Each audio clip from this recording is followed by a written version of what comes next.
ಮಿತ್ರರೇ ನಮಸ್ಕಾರ. ಮಿತ್ರರೇ, ನರೇಂದ್ರ ಮೋದಿ 3.0 ಮೂರನೇ ಬಾರಿಗೆ ಪ್ರಧಾನಮಂತ್ರಿಯಾಗಿ ನರೇಂದ್ರ ಮೋದಿ ಅಧಿಕಾರವನ್ನು ಸ್ವೀಕರಿಸುವುದು 100ಕ್ಕೆ 100 ನಿಚ್ಚಳ. ಇನ್ನೇನಾದರೂ ದೊಡ್ಡದಾದಂತಹ ಜಾದೂ ನಡೆದು ಬಿಡಬೇಕು. ಅದರ ಹೊರತಾಗಿ ಮೋದಿಯನ್ನು ಅಧಿಕಾರದಿಂದ ದೂರ ಇಡೋದಕ್ಕೆ ಅಸಾಧ್ಯ ಎಂಬಂತಹ ವಾತಾವರಣ ಸೃಷ್ಟಿಯಾಗ್ತಾ ಇದೆ. ನಂಬರ್ಗಳು ಕೂಡ ಅದನ್ನೇ ಹೇಳ್ತಾ ಇದ್ದಾವೆ. ಹೀಗಾಗಿ ಮಿತ್ರರೇ, ಮೋದಿ ಮೂರನೇ ಬಾರಿಗೆ ಪ್ರಧಾನಿ ಆಗ್ತಾರೆ.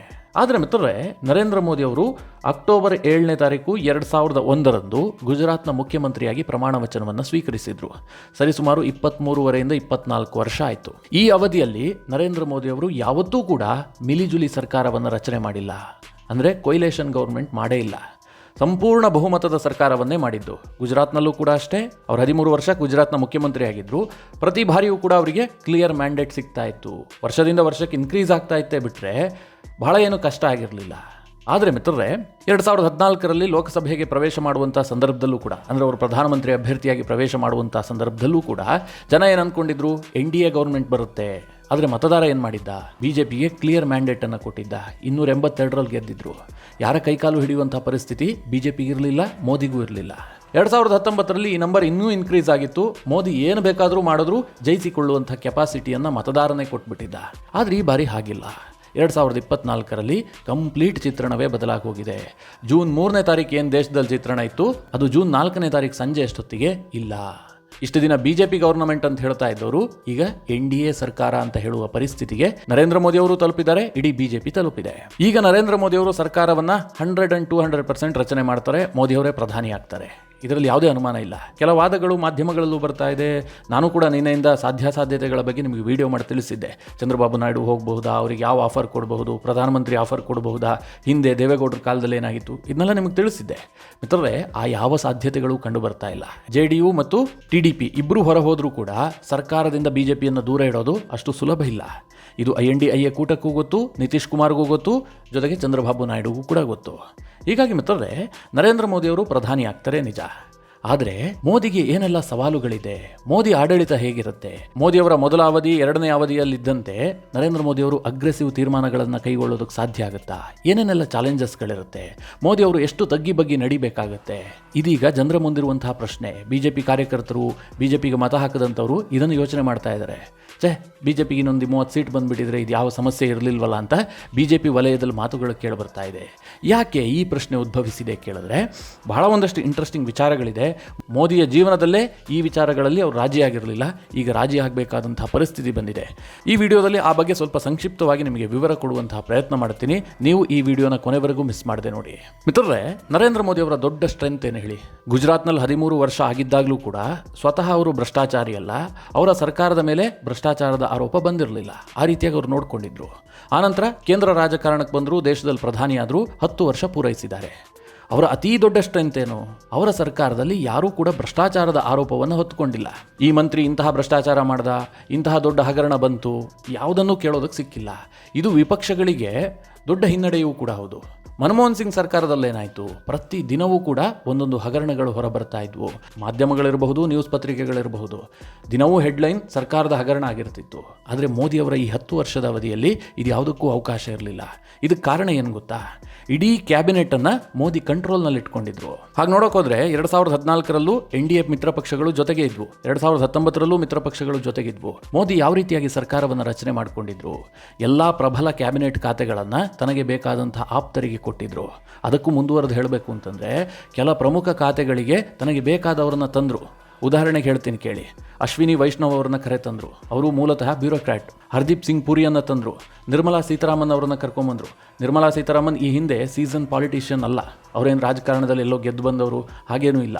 ಅವ್ರನ್ನ ರಾಜಕಾರಣಕ್ಕೆ ಕರ್ಕೊಂಬಂದು ಅವರಿಗೆ ಪ್ರಬಲ ಖಾತೆಗಳನ್ನು ಕೊಡಲಾಯಿತು. ಹಿಂದೆ ಕಾಮರ್ಸ್ ಮಿನಿಸ್ಟರ್ ಆಗಿದ್ದರು. ನರೇಂದ್ರ ಮೋದಿ ಅವರ 2ನೇ ಅವಧಿಯಲ್ಲಿ ಅವರು ದೇಶದ ಹಣಕಾಸು ಸಚಿವರಾಗಿದ್ದರು. S ಜೈಶಂಕರ್ ವಿದೇಶಾಂಗ ಇಲಾಖೆಯಲ್ಲಿ ಕೆಲಸ ಮಾಡ್ತಿದ್ದಂಥವರು, IFS ಅಧಿಕಾರಿ. ಅವ್ರು ರಿಟೈರ್ಡ್ ಆಗ್ತಿದ್ದಂತೆ ಅವ್ರನ್ನ ಕ್ಯಾಬಿನೆಟ್ಗೆ ಸೇರಿಸ್ಕೊಂಡು ವಿದೇಶಾಂಗ ಮಂತ್ರಿ ಮಾಡಿದ್ರು. ಇದರ ಅರ್ಥ ಏನು? ದೇಶದಲ್ಲಿ ಸುಧಾರಣೆಯನ್ನು ತರಬೇಕು ಅಂತ ತೀರಾ ಎಕ್ಸ್ಪರ್ಟ್ಗಳನ್ನು ಕರ್ಕೊಂಡ್ಬಂದ್ರು.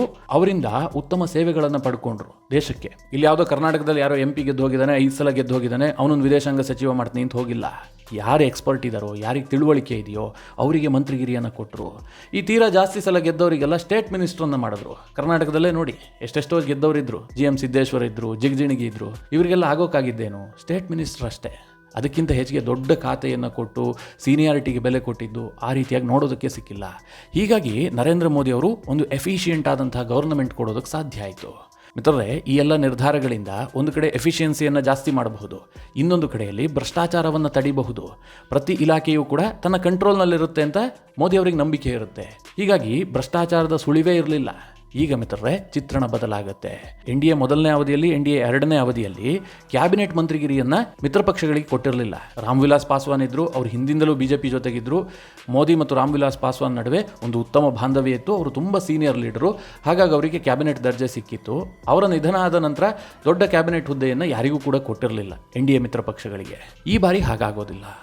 ಈ ಬಾರಿ ಚಂದ್ರಬಾಬು ನಾಯ್ಡು ಪಟ್ಟು ಹಿಡಿತಾರೆ, ನಿತೀಶ್ ಕುಮಾರ್ ಪಟ್ಟು ಹಿಡಿತಾರೆ. ಈಗ ಕುಮಾರಸ್ವಾಮಿ ಅವರು ಕೇಂದ್ರದಲ್ಲಿ ಮಂತ್ರಿ ಆಗಲೇಬೇಕಾದಂಥ ಸನ್ನಿವೇಶ ನಿರ್ಮಾಣ ಆಗುತ್ತೆ. BJPಯಲ್ಲಿ ಒಕ್ಕಲಿಗ ಕೋಟಾಕ್ಕೆ ಕೊಡುವ ಬದಲು JDSನಿಂದ ಒಬ್ಬರನ್ನ ಮಿನಿಸ್ಟರ್ ಮಾಡ್ತಾರೆ ಅಂತ ಅಂದ್ಕೊಳ್ಳಿ. ಕುಮಾರಸ್ವಾಮಿ ಅವರಿಗೆ ಸ್ಟೇಟ್ ಖಾತೆಯನ್ನು ಕೊಡೋದಕ್ಕೆ ಸಾಧ್ಯವಾ? ಸಾಧ್ಯ ಇಲ್ಲ. ಅವರಿಗೆ ಯಾವುದೋ ಕ್ಯಾಬಿನೆಟ್ ದರ್ಜೆಯ ಮಂತ್ರಿಗಿರಿಯನ್ನೇ ಕೊಡಬೇಕಾಗುತ್ತೆ. ಹಾಗೆ ಬೇರೆ ಬೇರೆ ಮಿತ್ರ ಪಕ್ಷಗಳಿಗೂ ಕೂಡ ಇದೇ ಸನ್ನಿವೇಶ ನಿರ್ಮಾಣ ಆಗುತ್ತೆ. ಒಬ್ರು ಗೆದ್ದಿರ್ತಾರೆ, ಇಬ್ರು ಗೆದ್ದಿರ್ತಾರೆ, ಯಾವುದೋ ಒಂದು ಮಿನಿಸ್ಟ್ರನ್ನು ಮಾಡಬೇಕಾಗತ್ತೆ. ಅವರ ಖಾತೆಗಳಲ್ಲಾಗುವ ಏರುಪೇರುಗಳು ಸರ್ಕಾರದ ಮೇಲೆ ಪರಿಣಾಮ ಬೀರುತ್ತೆ. ಈಗ ಯಾವುದೋ ಒಂದು ಖಾತೆಯಲ್ಲಿ ಯಾವುದೊಬ್ಬ ಮಿನಿಸ್ಟ್ರಪ್ಪ, ಆತನಿಗೇನು ರಾಜಕೀಯ ಆಂಬಿಷನ್ ಇಲ್ಲ, ಏನಿಲ್ಲ, ಗೆದ್ದು ಬಂದಿರೋದೇ ದುಡ್ಡು ಮಾಡೋಕೆ ಅಂತ ಅಂದ್ಕೊಂಡಿರ್ತಾನೆ. ಆತ ಯಾವುದೋ ಒಂದು ಹಗರಣ ಮಾಡ್ತಾನೆ. ಆ ಹಗರಣ ಇಡೀ ಸರ್ಕಾರಕ್ಕೆ ಮೆತ್ತುಕೊಳ್ಳುತ್ತೆ. ಮನಮೋಹನ್ ಸಿಂಗ್ಗೆ ಆಗಿದ್ದು ಕೂಡ ಇದೆ. ಮನಮೋಹನ್ ಸಿಂಗ್ ವೈಯಕ್ತಿಕವಾಗಿ ಯಾವುದೇ ಭ್ರಷ್ಟಾಚಾರ ಮಾಡಿಲ್ಲ, ಆದರೆ ಅವರ ಸರ್ಕಾರದ ಜೊತೆಗಿದ್ರಲ್ಲ, ಮುಖ್ಯವಾಗಿ DMK ಜೊತೆಗಿತ್ತಪ್ಪ. ಅತಿ ಹೆಚ್ಚು ಹಗರಣ ಬಂದಿದ್ದು DMK ಸಚಿವರಿಂದ. ಅದನ್ನು ಮನಮೋಹನ್ ಸಿಂಗ್ ತಡೆಯೋದಕ್ಕೆ ಸಾಧ್ಯ ಆಗಿಲ್ಲ. ತಡೆದ್ರೆ ಸರ್ಕಾರ ಬಿದ್ದು ಹೋಗುತ್ತೆ. ಇಂತಹ ಪರಿಸ್ಥಿತಿ ಎದುರಾಗುತ್ತೆ. ಮಿತ್ರರೇ, ನನ್ನ ವೈಯಕ್ತಿಕ ಅಭಿಪ್ರಾಯದ ಪ್ರಕಾರ ಮನಮೋಹನ್ ಸಿಂಗ್ ಏನು ವೀಕ್ ಆಗಿ ಕಂಡ್ರಲ್ಲ, ಯಾವುದನ್ನೂ ನಿಗ್ರಹ ಮಾಡೋದಕ್ಕೆ ಆಗ್ತಿರಲಿಲ್ಲ. ಸರ್ಕಾರದಲ್ಲಿ ಏನೇ ಆಗ್ತಿದ್ರು ನೋಡ್ಕೊಂಡು ಸುಮ್ಮನೆ ಕೂರುವಂತಹ ಪರಿಸ್ಥಿತಿ ಇತ್ತಲ್ಲ, ಆ ಪರಿಸ್ಥಿತಿಗೆ ನರೇಂದ್ರ ಮೋದಿ ಅವರ 3ನೇ ಅವಧಿ ತಲುಪೋದಿಲ್ಲ. ಮೋದಿ ಅವರು ತುಂಬಾ ಸ್ಟ್ರಾಂಗ್ ಆಗಿರ್ತಾರೆ, ಆದರೆ ಕೆಲ ವಿಚಾರಗಳಲ್ಲಿ ಸರ್ಕಾರಕ್ಕೆ ಕೆಟ್ಟ ಹೆಸರು ಬರುವಂತ ಸಾಧ್ಯತೆಗಳು ಜಾಸ್ತಿ ಇರ್ತವೆ. BJPಯ ಸಚಿವರು ಹೇಳಿದ್ ಕೇಳದ ಹಾಗೆ ಮಿತ್ರಪಕ್ಷಗಳ ಸಚಿವರು ಹೇಳಿದ್ ಕೇಳೋದಿಲ್ಲ. ಇದೊಂದು ದೊಡ್ಡ ಸಮಸ್ಯೆ ಆಗುತ್ತೆ. ಮಿತ್ರರೇ, ಇದೆಲ್ಲದಕ್ಕಿಂತ ಇನ್ನೊಂದು ದೊಡ್ಡ ವಿಚಾರ ಇದೆ. ನರೇಂದ್ರ ಮೋದಿ ಅವರು ಲೋಕಸಭೆಯಲ್ಲಿ ಭಾಷಣ ಮಾಡ್ತಾ ಏನು ಹೇಳಿದ್ರು?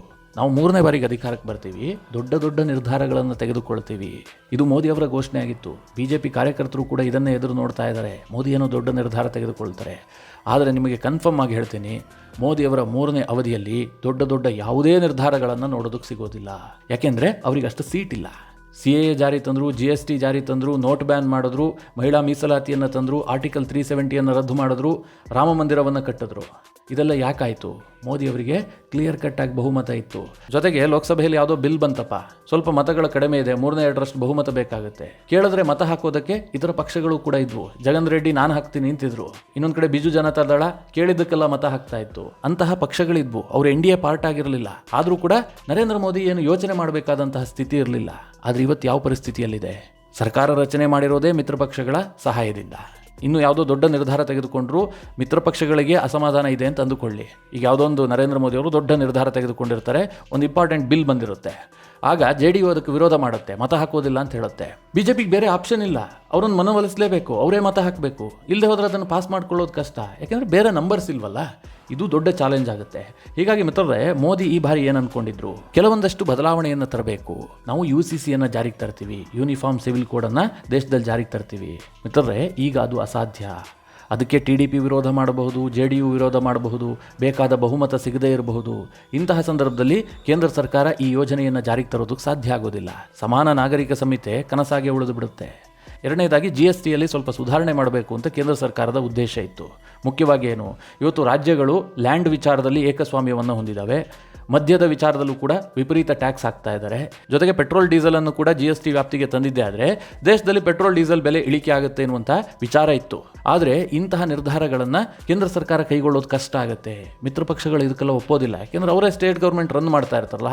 ಈಗ ಚಂದ್ರಬಾಬು ನಾಯ್ಡು ಯಾಕೆ ಒಪ್ತಾರೆ? ನನಗೆ ಆದಾಯ ಕಡಿಮೆ ಆಗುತ್ತೆ ಅನ್ನೋದಿದ್ರೆ ಚಂದ್ರಬಾಬು ನಾಯ್ಡು ಅದಕ್ಕೆ ಒಪ್ಪೋದಿಲ್ಲ. ಬೇಡ ಬೇಡ ಹಾಗೆಲ್ಲ ಮಾಡಬೇಡಿ ಅಂತ ಹೇಳಿ ತಡೀತಾರೆ. ಒನ್ ನೇಷನ್ ಒನ್ ಎಲೆಕ್ಷನ್ BJPಯ ದೊಡ್ಡ ಕಾನ್ಸೆಪ್ಟು. BJP ಅನ್ನೋದಕ್ಕಿಂತ ನರೇಂದ್ರ ಮೋದಿ ಅವರ ಕಾನ್ಸೆಪ್ಟು. ಈ ದೇಶದಲ್ಲಿ ಪದೇ ಪದೇ ಚುನಾವಣೆ ಬರಬಾರ್ದು, ಅದು ರಾಜ್ಯಕ್ಕಾಗಲಿ ಕೇಂದ್ರಕ್ಕಾಗಲಿ ಒಮ್ಮೆಗೆ ಚುನಾವಣೆ ನಡೀಬೇಕು, ಅದೊಂದು ದೊಡ್ಡ ಸುಧಾರಣೆ ತರಬೇಕು ಅಂತ ಹೇಳಿ ಮೋದಿ ಅವರು ಯೋಚನೆ ಮಾಡಿದ್ರು. ರಾಮನಾಥ್ ಕೋವಿಂದ್ ನೇತೃತ್ವದಲ್ಲಿ ಒಂದು ನಿಯೋಗ ರಚನೆ ಆಗಿತ್ತು. ಅವ್ರ ರಿಪೋರ್ಟನ್ನು ಕೂಡ ಸಬ್ಮಿಟ್ ಮಾಡಿದ್ದಾರೆ. ಇದನ್ನು ಜಾರಿಗೆ ತರಬೇಕು ಅಂತ ಒಂದು ಪ್ರಯತ್ನ ನಡೀತಾ ಇದೆ. ಈ ಬಾರಿಯ ಪ್ರಣಾಳಿಕೆಯಲ್ಲಿ ಕೂಡ ಅವರು ಅದನ್ನು ಹೇಳಿದ್ರು. ಆದರೆ ಇದು ಮಿಲಿಜುಲಿ ಸರ್ಕಾರದ ಕಾರಣದಿಂದಾಗಿ ಇದು ಅಸಾಧ್ಯ ಆಗಿಬಿಡುತ್ತೆ. ನಿಮಗೆ ನೆನಪಿರಲಿ, ವಾಜಪೇಯಿ ಅವರು ಕೂಡ ಒಂದು ಕೊಯ್ಲೇಷನ್ ಗೌರ್ಮೆಂಟ್ ಮಾಡಿದ್ರು. ಅಂದ್ರೆ ಈ ಪರಿಸ್ಥಿತಿ ಇರಲಿಲ್ಲ, ಅವರಿಗೆ 180+ ಸೀಟ್ ಇದ್ದಿದ್ದು ಅನೇಕ ಪಕ್ಷಗಳನ್ನ ಸೇರಿಸ್ಕೊಂಡಿದ್ರು. ನ್ಯಾಷನಲ್ ಕಾನ್ಫರೆನ್ಸ್ ಜೊತೆಗಿತ್ತು, DMK ಜೊತೆಗಿತ್ತು, TMC ಜೊತೆಗಿತ್ತು. ಇವರದೆಲ್ಲ ಏನ್ ಡಿಮ್ಯಾಂಡ್ ಆಗಿತ್ತು ಗೊತ್ತಾ? ನ್ಯಾಷನಲ್ ಕಾನ್ಫರೆನ್ಸ್ ಹೇಳ್ತಾ ಇತ್ತು, ಯಾವ ಕಾರಣಕ್ಕೂ ಕೂಡ ಆರ್ಟಿಕಲ್ 370 ಸುದ್ದಿಗೆ ಬರಬಾರ್ದು, ವಾಜಪೇಯಿ ಅವರ ಬಾಯಲ್ಲಿ ಆರ್ಟಿಕಲ್ 370 ಅಂತ ಬರಲೇಬಾರದು ಅಂತ ಅವ್ರು ಕಂಡೀಷನ್ ಹಾಕಿದ್ರು. ಈ DMK TMC ಅಂತ ಪಕ್ಷಗಳು ರಾಮ ಮಂದಿರದ ಸುದ್ದಿಗೆ ಹೋಗಬಾರದು ಅಂತ ಅವ್ರು ಕಂಡೀಷನ್ ಹಾಕಿದ್ರು. ಹೀಗಾಗಿ ವಾಜಪೇಯಿ ಅವರು ಅಷ್ಟು ವರ್ಷ ಸರ್ಕಾರ ಮಾಡಿದ್ರು ಕೂಡ, ವಾಜಪೇಯಿ 6 ವರ್ಷ ಪ್ರಧಾನಿಯಾಗಿದ್ರು, ಈ ಯಾವ ವಿಚಾರಕ್ಕೂ ಕೈ ಇಡೋದಕ್ಕೆ ಸಾಧ್ಯವೇ ಆಗಿಲ್ಲ. BJP ಆ ಹೋರಾಟವನ್ನೇ ಬಿಡಬೇಕಾದಂತಹ ಪರಿಸ್ಥಿತಿ ಬಂತು. ಯಾವಾಗ BJPಗೆ ಕ್ಲಿಯರ್ ಕಟ್ ಆಗಿ ಬಹುಮತ ಬಂತು, 2ನೇ ಅವಧಿಯಲ್ಲಿ ಅವರಿಗೆ ನಿರೀಕ್ಷೆ ಮಾಡಿದ್ದಕ್ಕಿಂತ ಜಾಸ್ತಿ ಬಹುಮತ ಬಂತು. ರಾಜ್ಯಸಭೆಯಲ್ಲಿ ಕೂಡ ಕಂಫರ್ಟಬಲ್ ಬಹುಮತ ಇತ್ತು, ಕೇಳಿದ್ರೆ ಓಟ್ ಹಾಕುವಂತಹ ಮಿತ್ರ ಪಕ್ಷಗಳಿದ್ವು. ಹೀಗಾಗಿ BJP ದೊಡ್ಡ ದೊಡ್ಡ ನಿರ್ಧಾರಗಳನ್ನು ತೆಗೆದುಕೊಳ್ತು. ಇನ್ಮುಂದೆ ಇದಾಗುವಂತಹದ್ದು ಬಹಳ ಕಷ್ಟ. ಈ ಅವಧಿಯಲ್ಲಿ ಮೋದಿ ಇದನ್ನು ಮಾಡ್ಕೊಳ್ಳೋದಕ್ಕೆ ಸಾಧ್ಯವೇ ಇಲ್ಲ. ಜೊತೆಗೆ ಮಿತ್ರರೇ, ನಾನು ಆಗಲೇ ಸೂಕ್ಷ್ಮವಾಗಿ ಹೇಳಿದೆ, BJPಗೆ ದೊಡ್ಡ ಲಾಸ್ ಎಲ್ಲಿ ಕೇಳಿದ್ರೆ, ಆಂಧ್ರ ಪ್ರದೇಶದಲ್ಲಿ ಜಗನ್ಮೋಹನ್ ರೆಡ್ಡಿ ಸೋತಿದ್ದು BJPಗೆ ದೊಡ್ಡ ಲಾಸು. ಈಗ ಚಂದ್ರಬಾಬು ನಾಯ್ಡು ಗೆದ್ದಿದ್ದಾರೆ ನಿಜ, ಆದರೆ ಅವರ ಅನಿವಾರ್ಯತೆ BJPಗಿದೆ. ಚಂದ್ರಬಾಬು ನಾಯ್ಡು ಬಿಟ್ಟರೆ ಜಗನ್ಮೋಹನ್ ರೆಡ್ಡಿ ಇದ್ದಾರೆ ಅಂತ ಹೇಳೋ ಸ್ಥಿತಿಯಲ್ಲಿಲ್ಲ, ಅವರು ಸೋತೋಗ್ಬಿಟ್ಟಿದ್ದಾರೆ. ಕಳೆದ ಬಾರಿ ಹಾಗಲ್ಲ, ಜಗನ್ಮೋಹನ್ ರೆಡ್ಡಿ ಬಳಿಯಲ್ಲಿ ಬೇಕಾದಷ್ಟು ಸೀಟ್ ಇತ್ತು. ಇನ್ನೊಂದು ಕಡೆ ಬಿಜು ಜನತಾದಳ ಇತ್ತು. BJP ಮತ್ತು BJD ವಿರುದ್ಧ ರಾಜಕೀಯ ಮಾಡ್ತವೆ, ಆದರೆ ಕೇಂದ್ರದಲ್ಲಿ ಅವಶ್ಯಕತೆ ಬಿದ್ದಾಗ ನವೀನ್ ಪಟ್ನಾಯಕ್ ಓಟ್ ಹಾಕ್ತಾ ಇದ್ರು. ಜಗನ್ ರೆಡ್ಡಿ ಮತ್ತು ನವೀನ್ ಪಟ್ನಾಯಕ್ ಇಬ್ಬರದ್ದು ಸೇರಿಸಿದ್ರೆ ಒಂದು 30 ಸೀಟ್ ಇತ್ತು. ಹೀಗಾಗಿ BJPಗೆ ದೊಡ್ಡ ಸಮಸ್ಯೆನೇ ಆಗ್ತಾ ಇರಲಿಲ್ಲ. ಮಹಿಳಾ ಮೀಸಲಾತಿ ಅಂತಹ ಸಂದರ್ಭ ಬಂದಾಗಲ್ಲ ಎಲ್ಲರೂ ಸಾಮೂಹಿಕವಾಗಿ ವೋಟ್ ಮಾಡಿದ್ರು. ಆದರೆ ಇನ್ಮುಂದೆ ಇಂತಹ ಪರಿಸ್ಥಿತಿ ದೇಶದಲ್ಲಿ ಕಾಣೋದಕ್ಕೆ ಸಿಗೋದಿಲ್ಲ. BJPಗೆ ಬಹಳ ಸಂಕಷ್ಟ ಆಗುತ್ತೆ. ಈ ವರ್ಷದ ಫಲಿತಾಂಶವೇ ಆಗಿದೆ. INDIA ಕೂಟದ ಜೊತೆಗಿರುವಂತಹ TMC ಅತಿ ದೊಡ್ಡ ಪಕ್ಷ, DMK ದೊಡ್ಡ ಪಕ್ಷ, ಕಾಂಗ್ರೆಸ್ ಬಿಟ್ಟರೆ SPನೇ ಹೆಚ್ಚು ಸೀಟ್ ಗೆದ್ದಿರೋದು, NCP ಇದೆ, ಶಿವಸೇನೆ ಇದೆ. ಇವರೆಲ್ಲರೂ ಕೂಡ INDIA ಕೂಟದಲ್ಲಿ ಪ್ರಬಲವಾಗಿ ಬಂದಿಗಳಾಗಿದ್ದಾರೆ. ಇವ್ರು ಕೂಡ ನರೇಂದ್ರ ಮೋದಿ ಅವರ ಯಾವುದೋ ಯೋಜನೆಯನ್ನು ಬೆಂಬಲಿಸ್ತಾರೆ ಅಂತ ಊಹೆ ಮಾಡೋದಕ್ಕೂ ಸಾಧ್ಯ ಇಲ್ಲ. ಇಷ್ಟು ವರ್ಷ ಏನಾಗ್ತಾ ಇತ್ತು, ಇತರೆ ಪಕ್ಷಗಳು ಜಾಸ್ತಿ ಸಂಖ್ಯೆಯಲ್ಲಿ ಇರ್ತಾ ಇದ್ವು. ಈಗ ಇತರೆ ಪಕ್ಷಗಳ ಸ್ಥಾನವೇ 18ಕ್ಕೆ ಕುಸಿದಿದೆ. ಅವರೆಲ್ಲರೂ ಕೂಡ ಪಕ್ಷವಾಗಿ ಒಗ್ಗೂಡಿಲ್ಲ. ಇದೆಲ್ಲ ಮಿತ್ರರೇ ನರೇಂದ್ರ ಮೋದಿ ಅವರ 3.0 ಸರ್ಕಾರದ ದೊಡ್ಡ ಚಾಲೆಂಜ್ಗಳು. ಮೋದಿ ಇದನ್ನೆಲ್ಲ ಯಾವ ರೀತಿಯಾಗಿ ನಿಭಾಯಿಸ್ತಾರೆ ಎನ್ನುವಂಥದ್ದು ಸದ್ಯಕ್ಕಿರುವಂತಹ ಕುತೂಹಲ. ಮುಂದೆ ರಾಜಕೀಯ ಸಮೀಕರಣಗಳು ನಾನಾ ರೀತಿಯಾಗಿ ಬದಲಾಗಬಹುದು. ಮಿತ್ರರೇ, ನಿಮಗೆ ಅನಿಸುತ್ತೆ? ನಿಮ್ಮ ಅನಿಸಿಕೆ ಅಭಿಪ್ರಾಯವನ್ನು ಕಮೆಂಟ್ ಮಾಡುವ ಮೂಲಕ ನಮಗೆ ತಿಳಿಸಿ. ಹಾಗೆ ನಿಮಗೆ ಈ ವಿಡಿಯೋ ಇಷ್ಟವಾದರೆ ಲೈಕ್ ಮಾಡಿ. ಜೊತೆಗೆ ನೀವಿನ್ನೂ ನಿಮ್ಮ ನೆಚ್ಚಿನ ಸಂಸ್ಕಾರ ಸೌರಭ ಯೂಟ್ಯೂಬ್ ಚಾನಲ್ನ ಸಬ್ಸ್ಕ್ರೈಬ್ ಮಾಡಿಲ್ಲ ಅಂತಾದರೆ ಈ ಕೂಡಲೇ ಸಬ್ಸ್ಕ್ರೈಬ್ ಮಾಡಿ. ಮುಂದಿನ ಎಲ್ಲ ಅಪ್ಡೇಟ್ಗಳ ನೋಟಿಫಿಕೇಷನ್ಗಾಗಿ ಬೆಲ್ ಐಕಾನ್ ಒತ್ತಿ.